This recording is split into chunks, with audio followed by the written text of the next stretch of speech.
The passengers of this flight from Petropavlovsk to Moscow were lucky. Their plane, although not without problems, managed to pass through a zone of high turbulence. In general, this is a normal situation for a pilot, but now Russian passenger airliners cannot cope even with the regular flights. On December 2nd, 2023, the left engine of an Aeroflot plane failed in the sky above Moscow, and this is not a single case. At the end of November 2023, the main intelligence directorate of the Ministry of Defense of Ukraine received official documents from Aviation, which spoke of serious problems in the industry.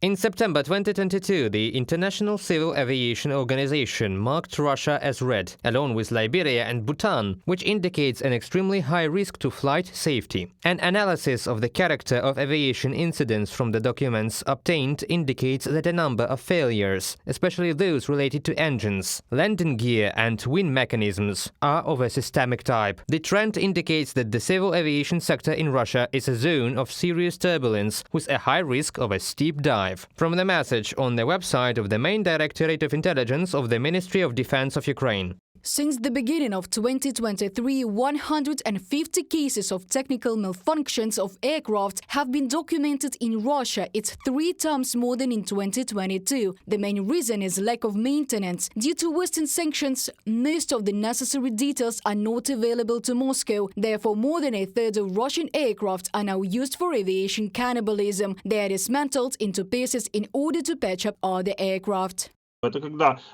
This is when, relatively speaking, a company has 10 aircraft of the same type. It places one of these planes near the fence and begins to slowly dismantle it. What does this mean? It means that the plane is becoming less and less safe, and even if an aircraft that is 10 years old is used in the Russian Federation, then due to the fact that it contains fairly large number of used spare parts with a long service life, flight time and hours, the safety level of such an aircraft can be equal to the one that is 20-25 years old, and the refusal rate therefore increases 3 times compared, for example, with the normal operation of this board. The only way to return Russian civil aviation to normal is to end the Russian Federation's war against Ukraine. All other attempts to circumvent Western restrictions have failed. Even Russia's business partners such as China refused to supply components for aircraft. Moscow even had to stop production of the Sukhoi Superjet 100 aircraft, which Kremlin propagandists talked about so much and for a long time. It turned out that the Russian airliner consists of more than 70% imported elements. Sanctions are, first of all, the impossibility of aircraft maintenance and everything related to routine maintenance, and these are safety issues. The second point is in fact the impossibility of using those aircraft that remain directly abroad, so to speak, Russian aircraft. And there is a third point. These are questions related to how, in fact, to further develop civil transportation, because the Russian Federation has a large territory, and air transportation plays a fairly important role in the socio-economic development of that country.